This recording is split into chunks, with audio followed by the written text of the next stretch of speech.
I'm Corbett Wall with DVAuction, here with your feeder flash for Friday, September the 8th, brought to you in part by Toromox Wormer by Norbrook. Toromox is the moxie with the moxie, and it treats infections and infestations due to internal and external parasites in beef cattle, and it's dung beetle friendly. For more information, go to norbrook.com. 100-year queen. Now you guys are going to have to indulge me just a little bit because I'm a proud papa here.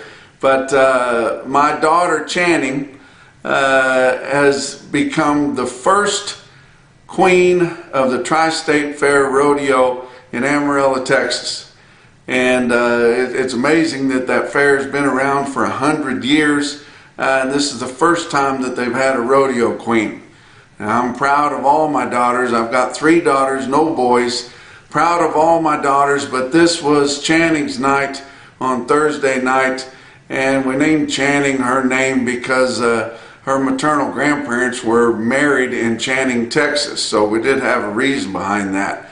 But Chuggy, that I affectionately call her ever since she was born, has been working on her horsemanship and showing horses, and has gotten more into it than my other girls did.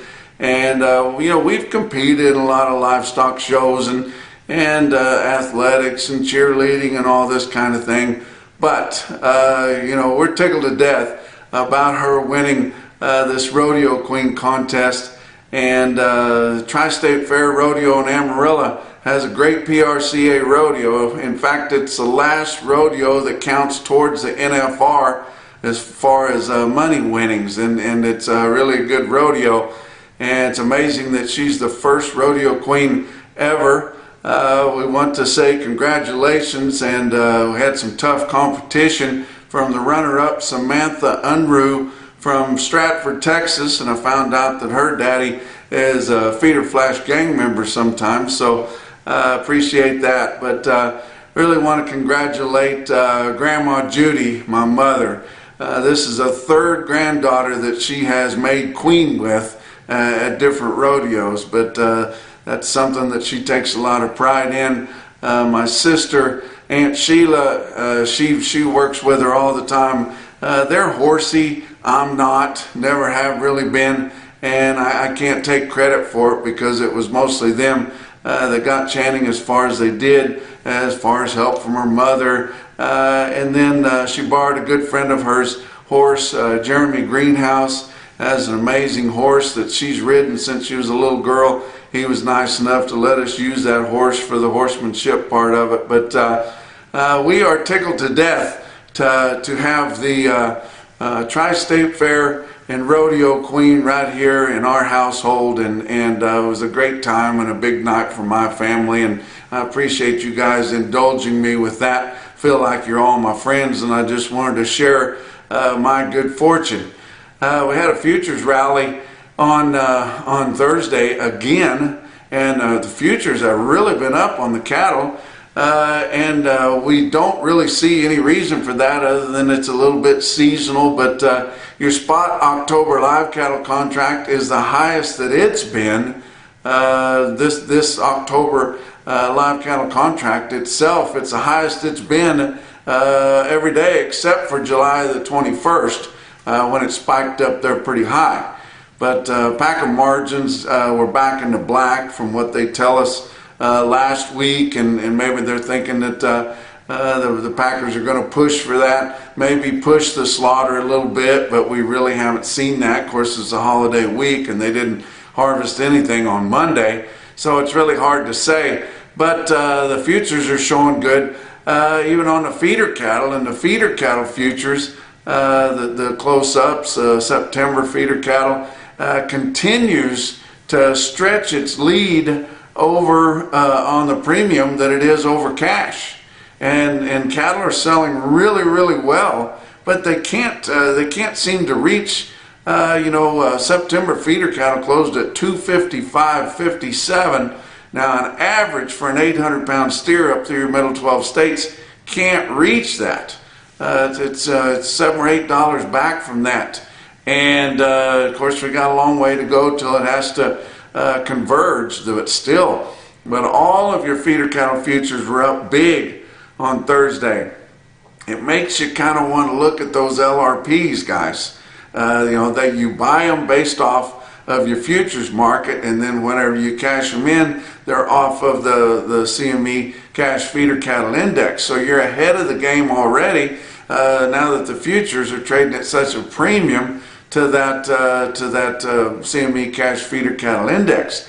You look out to August of 24, and they closed at 270, 280 on Thursday, based on an 800-pound steer. Wow! You can go in there and get you an LRP for those close to that 270. Now it's going to cost you $8 or $9 a hundred, but government's going to subsidize that. And man, could you rest easy and knowing that you're going to make some money. That's why I still think that these calves are cheap, guys. The calves look high, but if you go in and figure everything, they still look cheap, especially if you've got something to feed them going through the fall and through the winter there. But very impressive futures rally that we've seen here mid to late this week. So look at that board. October live cattle futures up 95 cents at 183.65. December up $1 at 187.50. Back months on live cattle up big, up 60 cents to up 102. Now likely there'll be some profit taking on Friday and they'll back up a little bit here. Of course I don't know that, just what normally happens, but September feeder cattle up 242 at 255.57 like I told you. October up 240 at 258.87. And all your back months up big, up $1.30 to up 207. Now it's not because of grains. December new crop corn was up a half a cent a bushel at 4.86 1/4. November new crop beans down 16 3/4 cents at 13.59 1/2. Kansas City hard red winter wheat for December down 12.5 cents at 7.37. Look at your fat cattle trade. That's another reason it surprises me that the board is so aggressively high here later this week, because we haven't really seen much fat cattle trade on a direct basis yet this week. I mean, they piddled around. There was some late bids on Thursday and then probably some trade, but up through 2 o'clock where we see the confirmed sales through USDA, not a heck of a lot. Iowa, only about 150 head. Now I know there was some more bids out later in the day and I'm sure there was some more trade, but only 6,900 head confirmed up through Thursday. And the only price that we saw on Thursday afternoon was $290 dressed, which is about steady with last week. Of course, a lot of the other trade we've seen has been a tick lower. So another reason that I'm surprised about the board. Nebraska, 1,600 head sold on Thursday, confirmed. Only 5,500 sold so far for the week. And the only price we saw in Nebraska that was confirmed was $290. We did see a pretty significant trade late on Wednesday on a live basis, and it was mostly 185 1/2, but we didn't see any live sales confirmed on Thursday. Kansas hadn't sold any, they didn't sell anything on Thursday, only 300 head for the week. Texas has not sold a hoof all week.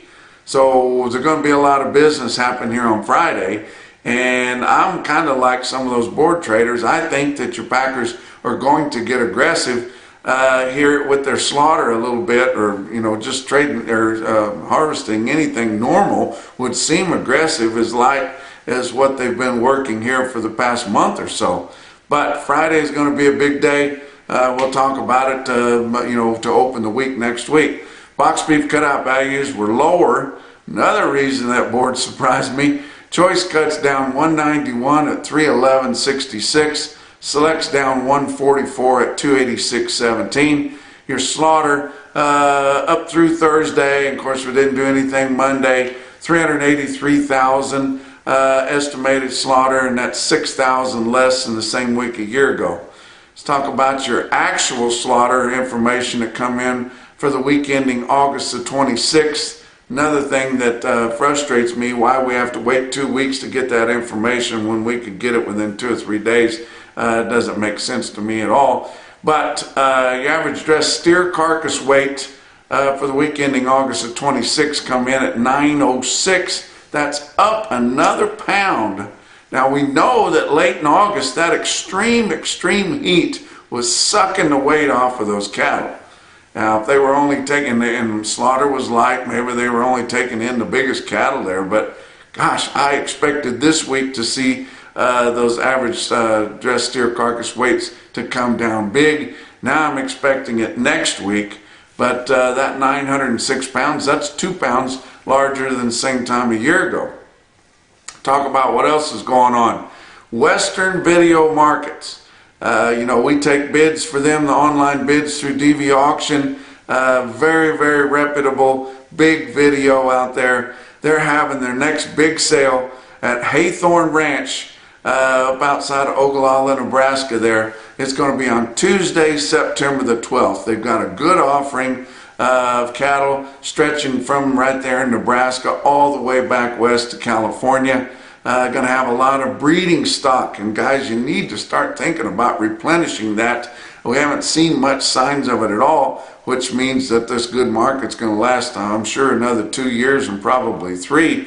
But a lot of breeding stock, and they are going to start selling them at 11:30 in the morning Mountain Time, be 12:30 Central. Got 2 large consignments of Montana bred heifers, also many bred heifers and bred cows that are going to be represented by some of your highest class sale barns in the country: Bassett, Nebraska, Ogallala, Nebraska, and Crawford, Nebraska. So if you're looking for some high quality breeding stock, pay attention this coming Tuesday, September 12th, for the Haythorne Ranch sale at Western Video Market.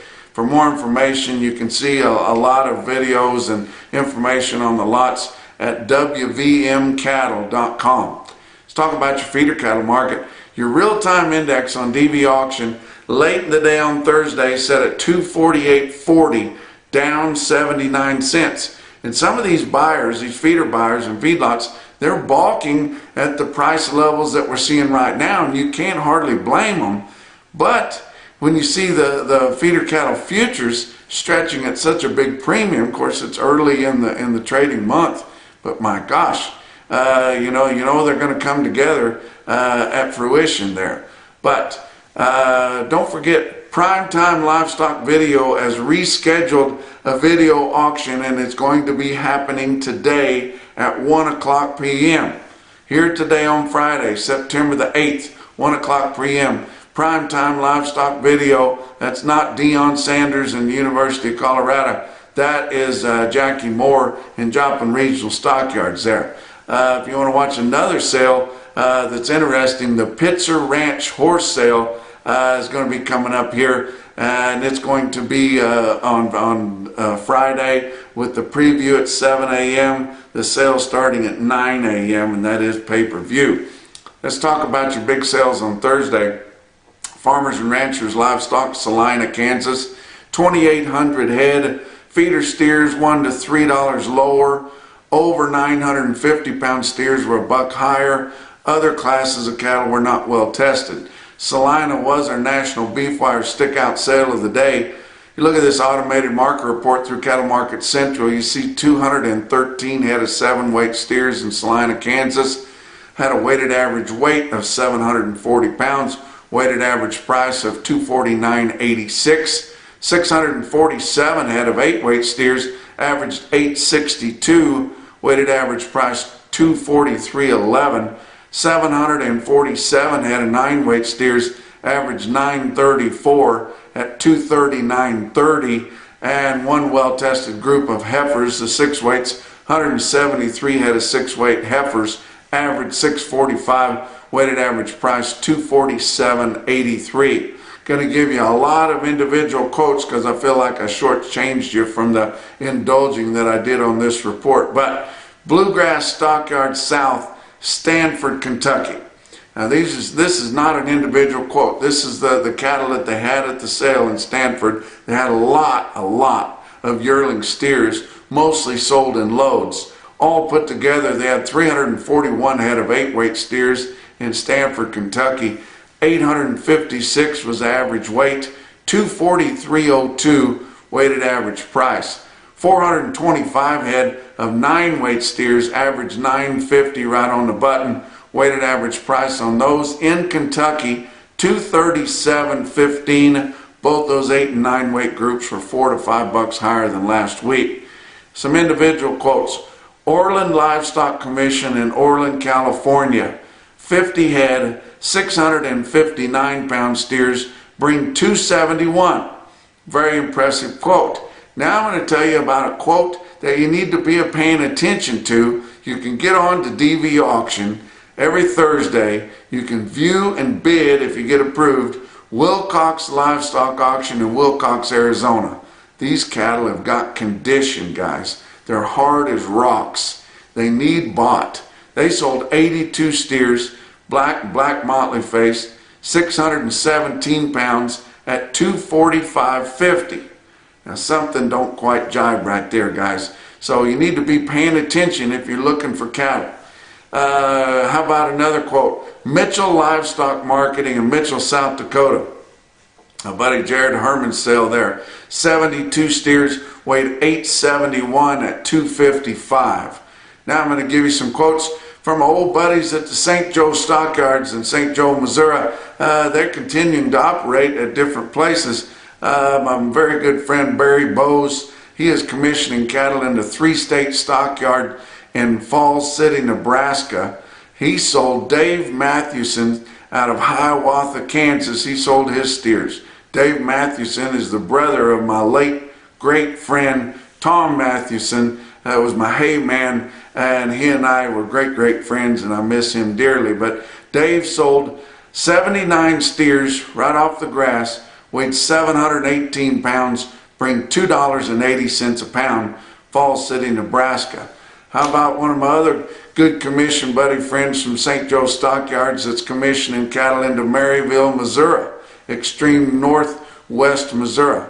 Mike Frieden sold the David Ruoff steers, 50 head of them, weighed 972, bring $236.60, weighing that close to 1,000 pounds. Very impressive quote out of Maryville, Missouri. How about Lamona, Iowa, which is in south central Iowa there. Lamona Livestock Auction, my buddies there, sold 66 steers, weighed 815 pounds at $263.25. And that's not even the top quote for the day. But the most impressive quote that I saw anywhere on Thursday, your Mackerson, no BS, top quote for the day, come out of Valentine Livestock Auction in Valentine, Nebraska. It was 119 big steers, weighed 1051 and bring $242.50. Figure those up. That's your feeder flash for Friday.